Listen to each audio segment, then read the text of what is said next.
सरकारी बोळ आहेत की नाही ते आमच्या मागच्या पण दाराला आहे पुढच्या पण दाराला आहे. ते दोन्ही बोळ विकत घेतलं. मग आता आम्ही जाणार येणार कुठे? एक वेळा आमचं दार ठोकलं 2 वाजता, पण आम्ही बाहेर आलो नाही, आवाज दिलो नाही. कोण ठोकलं आम्हाला माहित नाही. आणि गोड बोलून त्याचं घर घ्यायचं, म्हातार माणसाचं घेऊन जाऊन राहायचं कुठं? नमस्कार. मिरजमधील कुपवाड वेसमध्ये भंगीबोळ नावाचा एक बोळ आहे, रस्ता आहे आणि तो रस्ता अतिक्रमण करून तो खरेदी करण्याचा प्रकार या ठिकाणी घडलेला आहे आणि एका मोठ्या हॉटेल चालकानं तो बोळ विकत घेतलेला आहे. महानगरपालिकेमध्ये तसा ठराव करण्यात आलेला आहे आणि इथले जे स्थानिक नागरिक आहेत, गोरगरीब नागरिक आहेत, मागासवर्गीय नागरिक आहेत, त्यांना आपली जागा सोडून जावी, हा बोळ आम्ही तुम्हाला इथून पुढे वापरायला देणार नाही, त्या ठिकाणी आम्ही बांधकाम करणार आहोत, अशा तऱ्हेच्या धमक्या दिल्या जात आहेत. आणि या संदर्भात आज इथले जे स्थानिक नागरिक आहेत कुपवाड वेसमधले, ते आज जिल्हाधिकाऱ्यांना भेटलेले आहेत, त्यांनी निवेदन दिलेलं आहे. त्याचबरोबर जिल्ह्याचे पालकमंत्री चंद्रकांत दादा पाटील यांना भेटलेले आहेत, त्यांनाही निवेदन दिलेलं आहे. आणि या संदर्भात नक्की अधिकची माहिती काय आणि इथल्या नागरिकांना ही वेळ का आली, या संदर्भात आपल्याबरोबर बोलण्यासाठी तिथले स्थानिक नागरिक आहेत. ॲडव्होकेट रवीना हेडकाळे, काय नक्की प्रकार आहे आणि किती वर्षांपासून लढा तुमचा चालू आहे? गेले 20 वर्षापासून आम्ही जिल्हाधिकाऱ्याला, आयुक्त साहेबांना आणि परत पोलीस अधीक्षकांना वेळोवेळी आम्ही निवेदन, तक्रारी दिलेल्या आहेत, पण आजपर्यंत आमची कुठली तक्रार घेतली नाही. आम्ही तक्रार, आता वातावरण असं झालेलं आहे साहेब की आम्ही तक्रार द्यायला जायचं म्हणजे आमच्या अंगावर काटा येतोय. कारण आम्ही तक्रार द्यायला गेल्यानंतर पहिले गुन्हा आमच्यावर दाखल व्हायला लागलाय आणि पोलीस स्टेशन अजिबात आमची दखल घेतली जात नाही. किती कुटुंब राहत आहेत? तिथं जवळजवळ 35 ते 50 कुटुंब आहेत. आतापर्यंत 15 कुटुंबांना त्याने हुसकावून लावलेलं आहे. त्याने जे आता तुम्ही म्हटलं की खरेदी केली, काय जागा खरेदी केलेली आहे, 50-60 हजार म्हणजे काय ती किंमत आहे का? हा, लोकांना दमदाटी, गुंडगिरीच्या जीवावरती, पैशाच्या बळावरती, पोलिसांच्या मदतीने सगळ्या लोकांना 30,000 40,000 रुपये देऊन हुसकावून लावलेलं आहे. आणि अजून ती काही मिळकती त्याच्या नावावरती पण नाही आहेत.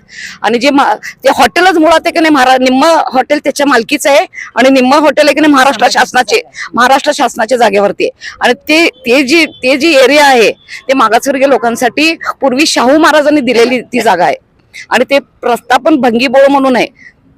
तुम्ही आता सांगितलं की महानगरपालिकेमध्ये तसा ठराव करण्यात आलेला आहे. हा, त्यानंतर ज्यावेळेला आम्ही मिळकती देण्यास नकार दिला त्यावेळेला त्याने एक माजी महापौरांना हाताशी धरलं आणि इलिगल ठराव त्यांनी केला. आणि त्या ठरावामध्ये असं केलं की ही जी जागा आहे हे रहमतुल्ला हॉटेलचे महबूब तहसीलदार यांना द्यायचं आणि त्या पद्धतीने त्यांनी लिलाव काढला.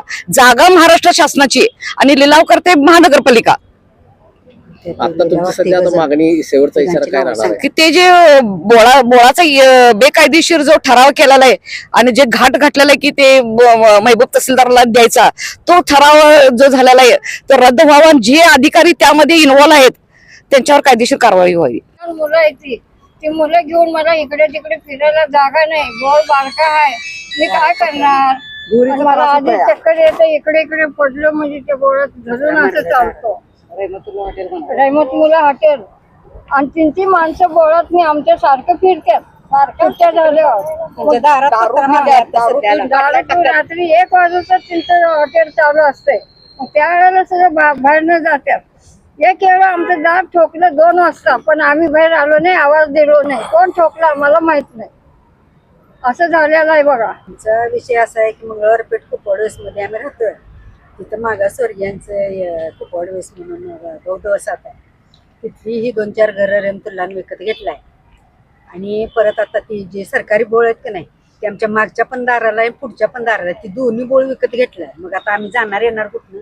लहान मुलं आहेत, ते सगळ्यांना त्रास देतोय, कचरा दारात टाकतोय. दारात दिवस मोठे जनरेटरचा आवाज आहे.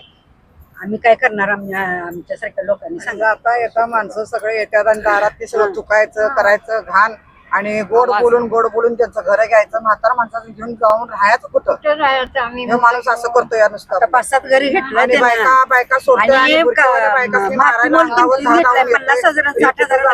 महानगरपालिकेला जावा, पोलिसांना जावा, काय करायचं ते करा म्हणतो. दादागिरी करून 50-60 हजाराला घरी गेलाय. माझ्या बरोबरच घरासाठी आणि मी सांगू का, तो देते पाहिजे. महानगरपालिकेनं जो ठराव या रस्त्या संदर्भात केलेला आहे तो ठराव ताबडतोब रद्द झाला पाहिजे आणि ज्या या ठराव घेण्यामध्ये जे जे संबंधित अधिकारी पदाधिकारी आहेत त्यांच्यावर कठोर कारवाई झाली पाहिजे अशी मागणी इथल्या स्थानिक नागरिकांनी या निमित्तानं केलेली आहे. मोहन राजमाने, नवराष्ट्र न्यूज साठी सांगली.